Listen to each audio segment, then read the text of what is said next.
recycling and waste management has for many years, been the responsibility of other levels of government, but the federal government has, I think, made a very wise decision to start to get involved. And that's a reflection of a few things. It's a reflection of the fact that supply chains are increasingly national and international. It's a reflection of the fact that we started to see more and more of Australia's waste plastics, potentially recyclable materials being sent offshore and overseas for processing and potentially recycling, but often with some pretty bad environmental consequences. And we were seeing more and more huge quantities of plastics, but also other potentially recyclable waste streams being trucked or transported vast distances across Australia, often past potentially suitable recycling facilities, to take advantages of different waste levies or different definitions or rules that existed for different parts of the country. And so for us, the big question is, how do you turn the old mindset of this being a liability, rubbish, waste, into a recognition, as you say, of the potential value that there is in these waste streams as a resource? How do you start to create market forces and commercial outcomes around that change? What are the big stumbling blocks to achieving it, and what are the best policy options for starting to see the change that we want to recognise? One of the very first things that you recognise once you start to dive into the detail, as we talked about earlier, was that everyone's inclination is to go, Trevor, what about this, and name a particular product or a piece of packaging on the shelf. And of course, those are all very valid and good concerns. What you quickly realise is that waste streams are as complicated as every product on every shelf, and all its packaging and all the industry inputs. And the very worst, probably, instinct that I could have from the federal government's point of view is pretend that some government officers in Canberra will be capable of becoming the experts in every single one of those products or packaging or supply chains. In fact, they probably couldn't even keep up with a new product innovation, let alone get across the big legacy of other issues that there are out there. So the question is, how do you empower the experts, the people that are already in these industries, already in these businesses, touching, feeling this stuff every day in the same way that your family businesses in the dairy industry do for their products and their supply chains. Things like silage wrap and so on. In the back of dairy farms. How do you empower groups like that to start to be able to recognise that they have options, and that the options shouldn't automatically be seen as an extra cost burden? That there is, as you say, good environmental outcomes, great, but also actually potentially some great economic outcomes. So for us, it's a question of how you go about creating, I guess, an ecosystem of laws and policies that can start to make this more circular economy and all of those outcomes come to the fore. One of the other things you quickly realise when you start to talk about players up and down supply chains and on both sides is exactly what you said. Lots of people are discovering this, and they're getting very passionate about it. I have generally no challenges motivating people to want to do the right thing. The challenge, as you say, is that when people step into this, the real world at the moment asking these sorts of questions, not all the answers are there. Because this has been dealt with and pushed down to sort of council and treated as an essential service for so long, there aren't these markets, there aren't these solutions coming forward. Innovators and entrepreneurs haven't really had any incentives to get out there and start to learn to figure out what some of the great ideas could be.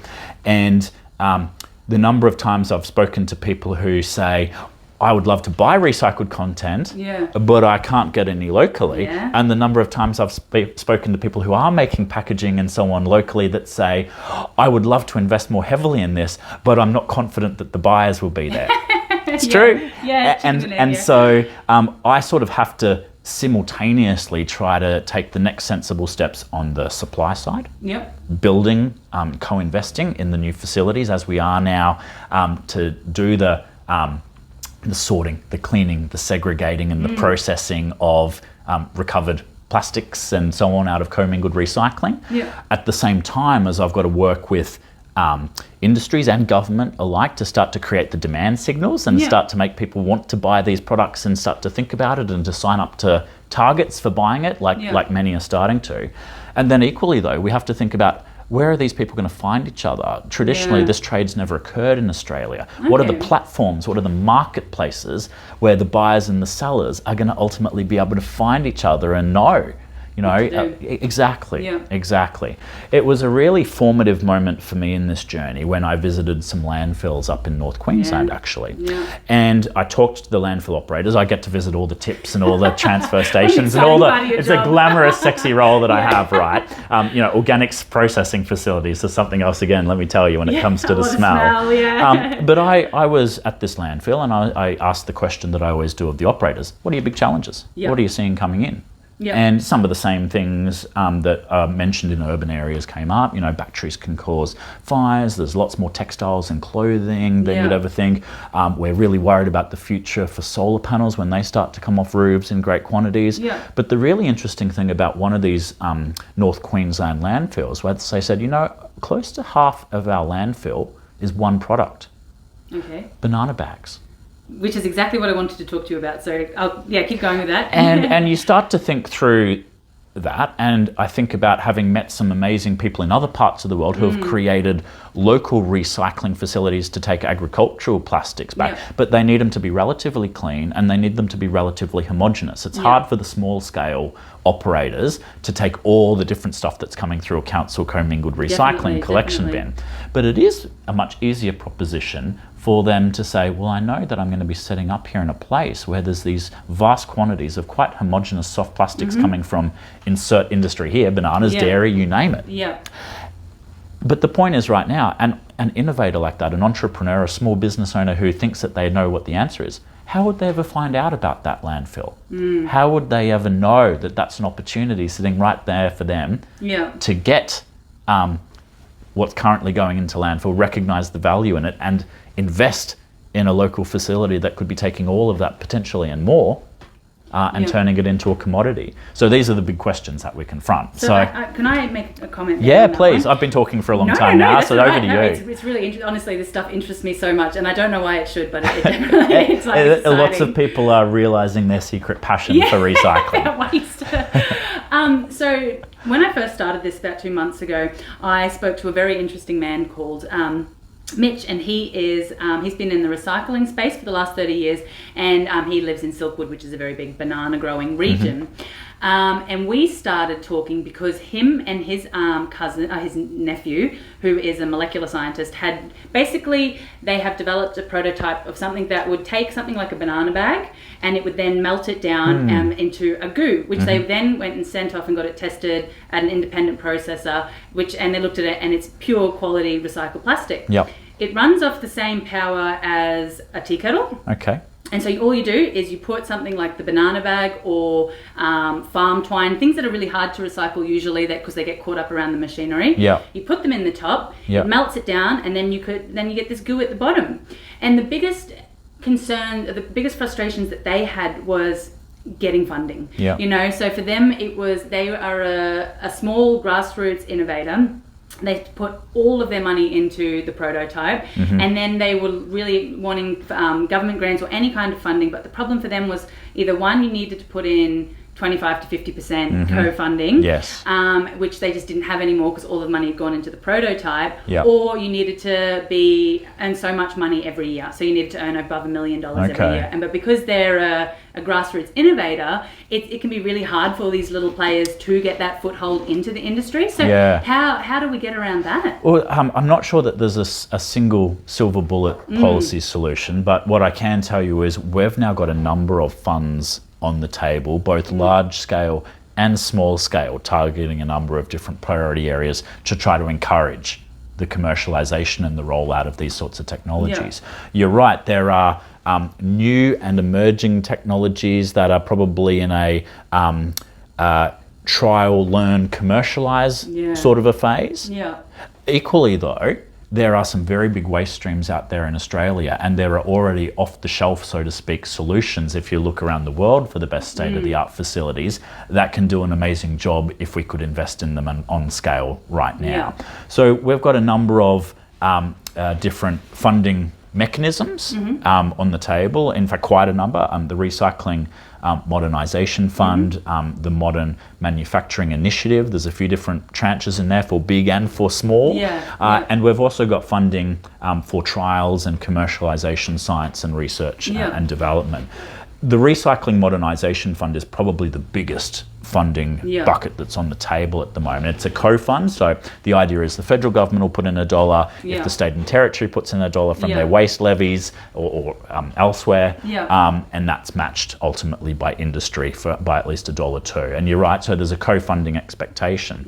But this isn't about proving things that haven't been done at commercial scale. This is about building right now, today, in every state and territory, the sort of kit that can handle 250,000 tonnes of plastics, which have historically been shipped off overseas from this country. Recycling facilities need to be upgraded something like 400% to meet our 2025 targets, don't they? There are some good ones here in Australia, but we don't have enough of them.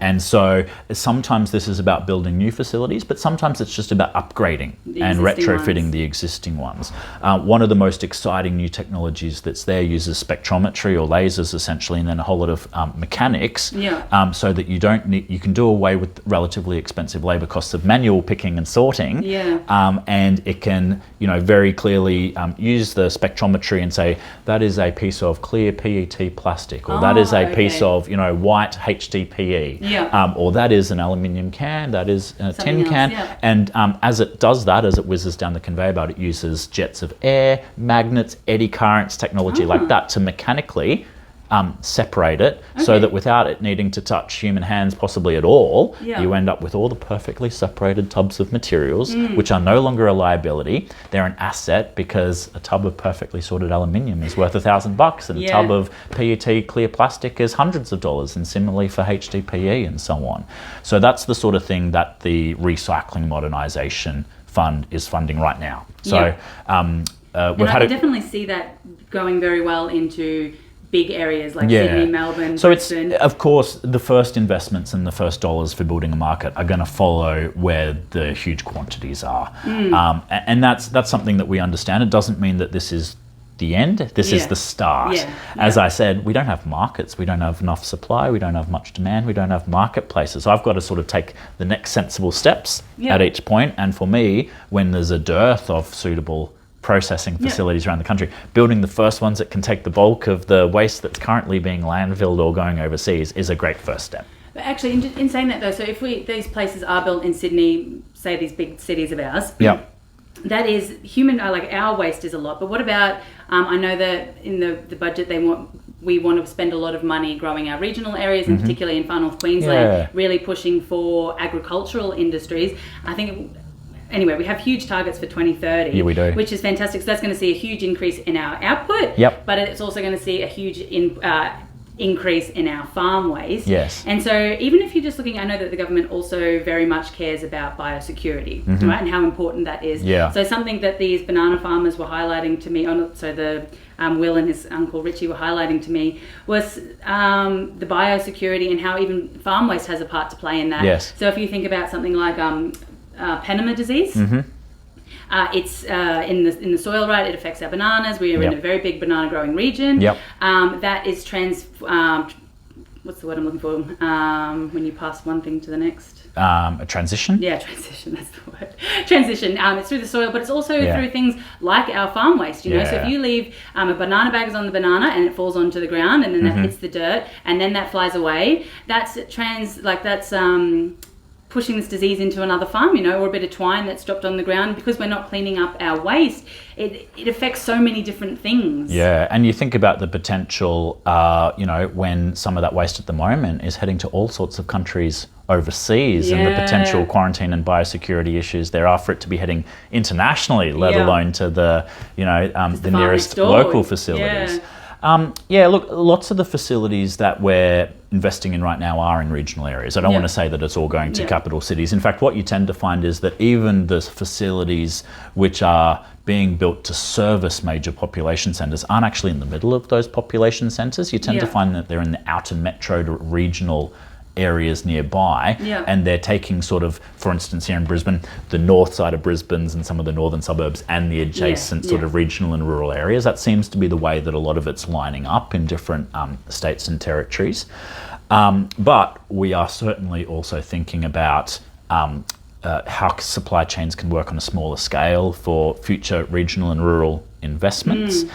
And we're also, something that you said at the start, actually, I've just been reminded of, which was quite profound, really, which is this is not just this is not just about the plastics that people as consumers touch and feel and think about first and foremost, like plastic bags and straws and drink stirrers. There's actually a lot up the supply chains in industries that general people in the public wouldn't even be aware of. If you think about bananas, you've got, what, 4,000 bananas per acre, and each banana plant has a banana bag. Like, I've seen the pictures, it's inconceivable how much plastic and is there. because of the biosecurity risks, they don't tend to reuse the banana bags because they don't want to be spreading disease, so they really are, there's some big limitations there. When we passed the first national recycling laws through the Parliament last year, they did a couple of things. They set up, obviously, us stopping the waste from going overseas on a certain timeline. That timeline was very carefully chosen to coincide with the building of these new facilities through the Recycling Modernisation Fund, which is why it's staged. One of the other things that we did, though, is turbocharge some laws around product stewardship. A pretty boring title, but what it really means, that's about empowering industries and businesses to think about what's up and down their supply chains and to be able to more easily take responsibility for things like the plastics that are up and down supply chains.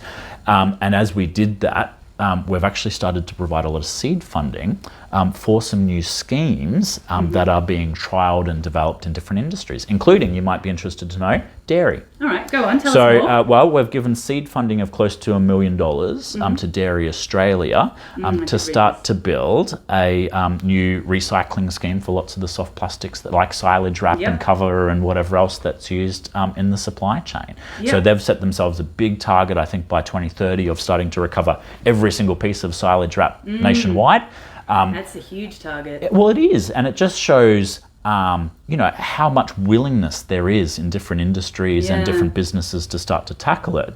But when you think about that challenge, they're starting at a much later point than, say, Planet Ark did with printer cartridges, or the beverage industry did with the container deposit schemes, or Mobile Muster with mobile phones. So how do we speed them up, and how do we help them to learn from the people that are already doing this in a half-decent way in other industries? The seed funding is there to help them get set up and running much quicker, talk to all the stakeholders, get as many on board as possible, get the governance right for setting up something that's not going to favour some competitors over others, preference a particular group in the supply chain, all those sorts of risks. But then we've also set up a centre of excellence that has many of the godfathers and godmothers of recycling schemes here in Australia that are successful, so that they can provide mentoring to the people as they start to create these schemes. So, I mean, relatively new. Those laws only passed in December, and I think we announced the seed funding either late last year, probably early this year. I guess the only question that's sitting at the back of my mind is distribution, because I know that in our business, that is one of our biggest costs. Yes. Like getting our product from here to Brisbane is a huge cost. The logistics of recycling is one of the big moving parts of it's all about logistics. In fact, lots of businesses that would describe themselves as recycling businesses are actually transport and logistics companies that move waste around. There's some truth in that. Especially considering where our recycling hubs are based. What you tend to find is that there's a journey that an industry goes on to create a good recycling scheme for their industry. The first step is to all get together and to cast aside some of those competitive issues and figure out how to do the governance. Then they start to, when they sign up and they set targets and so on, then they start to think about two things. One is the logistics. How do we recover? How do we actually physically get the recovery of these items? And then secondly, where does the recovery go to, and what are the options out there for grabbing those things at whatever they are at the end of their life and Yeah. getting the resources back out of it. The tyre stewardship scheme would be a fantastic example where they've managed to get a lot of the industry on board. Yeah. Not all of them yet, but we're working very closely with them to try to get the rest of industry into their scheme. They're very, very good now they've got a levy that industry themselves has imposed. No government regulation, we didn't need to. The industry got together and chose this themselves. Okay. They figured out what's the most efficient way of doing the collection. Yep. There's going to be a levy hidden. Consumers won't pay for it separately, won't show up on the receipt. The industry will take care of it. Yep. A per tyre levy Yep. that helps to pay for the recovery, the logistics okay. and the recovery. And they see stewardship, them being responsible, as having to internalise these Yep. costs. In their view, they're not just making and selling a tyre, they are making and selling a tyre that has a solution for end of life. That's perfect, which is what you want everyone to be doing. And ultimately, that's where these recycling schemes will go. So Yeah. our seed funding is helping to start that journey. You can't predict in every instance where the journey is going to end up.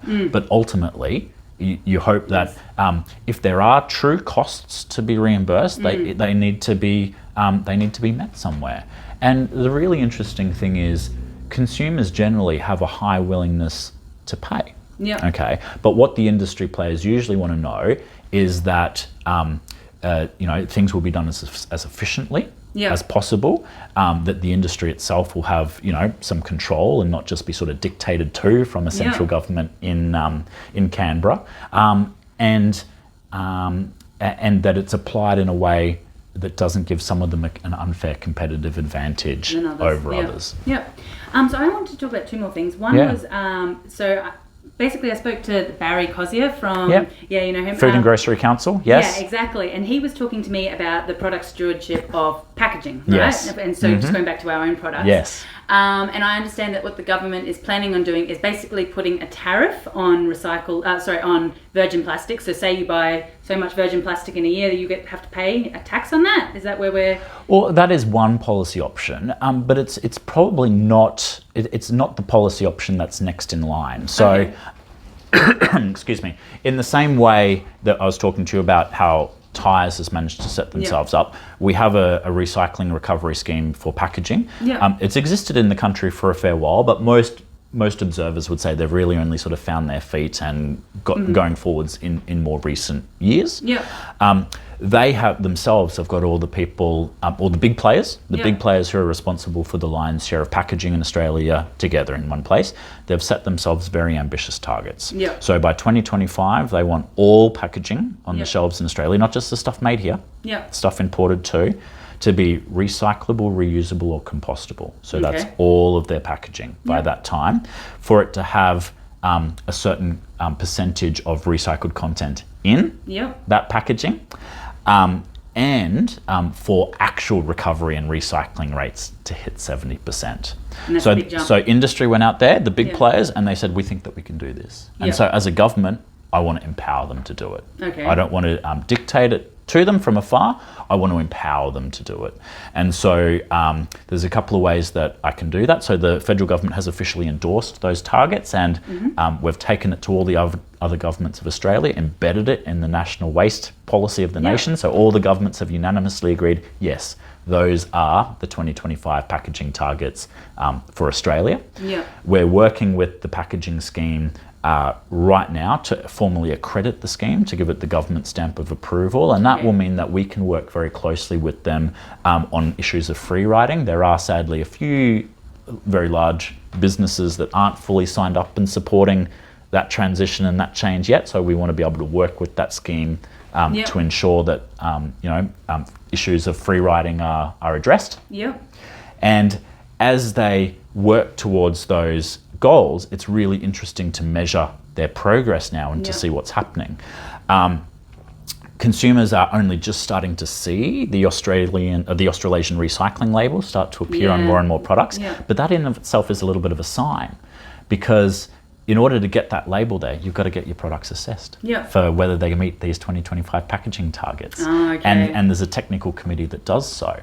And as soon as a brand owner, a packager, a retailer gets their product assessed, if they don't get the pretty recycling labels on their products and they end up with the messy bin logo, that is an amazing prompt for them to go back up the chain and think about design. How do I get the nice recycling labels onto my products? Do I need to substitute what I'm currently doing with my packaging for something easier, simpler, better, One of the really interesting first learnings was that the industry accidentally already met the first target that they set for themselves around the use of recycled content. Okay. So the first target that they set was average 30% recycled content in packaging in Australia.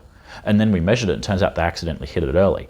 But not in plastics. What they did was there was a huge transfer, a substitution away from plastics and other things towards paper and cardboard products. So all of the paper bags, the Uber bags and so on went cardboard. Lots of the food and beverage people, and so you saw this huge substitution into paper and pulp products using recycled content. So great, big tick. We did manage to get there, but it didn't quite achieve what we wanted, which was to start to create serious demand for recycled content in plastics and glass and things like that. And so how do you do that? So what we've now done is we've made the target higher and slightly more nuanced. Okay. So the new target is that by 2025, same timeline, 50% on average recycled content across everything, averaged, but individually targets for plastic, targets for paper, cardboard, targets for glass. And so how do you incentivize that though? Do you just say that you... Well, at the moment there's none out there. That's so the really interesting thing is, I think that incentives will become necessary if we realise that we're not charging towards those targets. But the fascinating thing is, almost all of the big companies have signed up. They don't need incentives. They've got corporate responsibilities. They're talking to their shareholders and their customers. But they also have the throughput. They, like the big players already do have access to the recycled content, and they're the only ones that can get access to it. Well, this is the interesting thing about trying to create markets where none currently exist, right? So, a fantastic thing, and if all of a sudden, lots of the major players are all of a sudden starting to demand recycled content, it's creating the confidence for a lot of the people that want to build the facilities that they'll get the contracts in the first place. If the big guys didn't move, it would take a lot of smaller guys to move to create that confidence to make the investment. We need startups to enter the space. Exactly. And take the burden off local council. What you tend to find is that the innovation happens on two levels, right? It happens sometimes amongst the really big guys who are looking for a competitive edge against their peers, and they can do it with confidence and scale and all the resources at their disposal. But then also you tend to find that probably much like Mungali Creek Dairy, the innovation also happens because nimble, smaller businesses know that they want to achieve something great, to have a much more sort of bespoke conversation with their customers about their point of difference and why they're doing a better job. It's almost an extra limb to the provenance story. You know, if you buy from us, you know that this is our story. You're buying a product that comes from Atherton, Tableland sort of dairies. You can picture that in your mind, and we're more environmentally conscious and so on. And that's the story, right? And I guess my final question to you was what could we be doing more of as an industry? I know that you say a lot. I want to work with industry. We would love to know that how we could support changes in the recycling. Is it we've already changed our bottles to most easy to recycle plastics? Is there more that we could be doing? I love your story, and I love that you're at the forefront of that. So there's, obviously, to make serious change happen at the headline level, I got to try to corral all the big guys that are doing things with scale to start to move the dial. But in the budget that was just passed down, there was an announcement there of some funding and resources to help smaller Australian businesses, retailers, packagers, manufacturers, to get on board with this journey as well, to help them to start to have the conversation. Because many of them are asking the same questions that you did a little while ago, but not being able to quickly find the answers. So we need great companies like yours to keep doing the amazing things that you are and keep being at the forefront, and I have confidence that you will. But we need to be able to tell your stories too. So don't be backward in coming forwards and being offering yourself up as a case study or an example that we can talk about in the media to the public, to say this change is happening and people are getting on board, and it's not just McDonald's phasing out plastic straws. It's also Mungali Small Creek businesses. Dairy changing their practices in terms of, their milk bottles and their plastic use in their business. Well, hopefully I found some, because someone told me someone, and I think I found some, so that's absolutely Well, we've fantastic. probably got a few tips for you if you need I a would few love to more. hear it. I would love to hear it. Amy plays matchmaker every single day of the week and manages to make amazing things happen by That's how I virtue of met doing Barry, that. yeah. Yep, exactly. All right, well, Yeah. I think that's all my questions. So thank you so much. Keep for up making the time great to chat work. with me. It's Yeah. I love meeting passionate people. There's no Yeah. shortage of passion in this This space. yeah, but it definitely gets people up. For me, the biggest challenge is there's only so many hours in the day, and there's so many things that I want That's true. to Actually, do there and was one more prioritize. thing. Sure. Sorry, I spoke to our local waste council guy. He said that if there was one thing he could put on the table, since he couldn't be here today, is, do you remember the Slip Slop Slap ad? How old is that ad? 1981. Exactly, and we still remember it. So his one contribution was that, is there any way we can have an advertising campaign like Slip Slop Slap for the recycling industry? There is, but it's 1.5 steps away. And the reason for that is that at the moment, from a federal government's point of view, very hard for us to run a national advertising campaign when every council in Australia has different bins, different colours, different rules about what can go in the recycling bin. The reason that we're getting so strongly behind the Australasian recycling label is that it is a truly nationally transformative education piece. Okay. So we'll be able to start to ramp up the Look for the Label campaign that lets every consumer know. But even then, it's a generalisation about what they can and can't do. What we just managed to do in April, I think it was, March or April, we got all of the governments of Australia together again, and we got them in principle to agree to bin harmonisation. Okay. And if we can achieve harmonised national colours, definitions for what can go into a recycling bin at the same time as the Australasian recycling label goes onto more and more things, that's when we can finally do a really easy to understand recycling label that's actually true for all Australians. Because at the moment, there'll be residents in 120 councils around Australia that would say, my council doesn't offer me curbside recycling. Yeah, it's true. Yeah. I mean, we've only just recently got recycling on our farm in the last year. Yep. So, yeah, it says a lot. There you go. Well, the future is exciting. Well, so we're getting there. Happening. 2 steps forward, 1 back is, a rate of change that I'm willing to work with, and I'll just keep at it. Yeah, good luck. Thank all the you. best.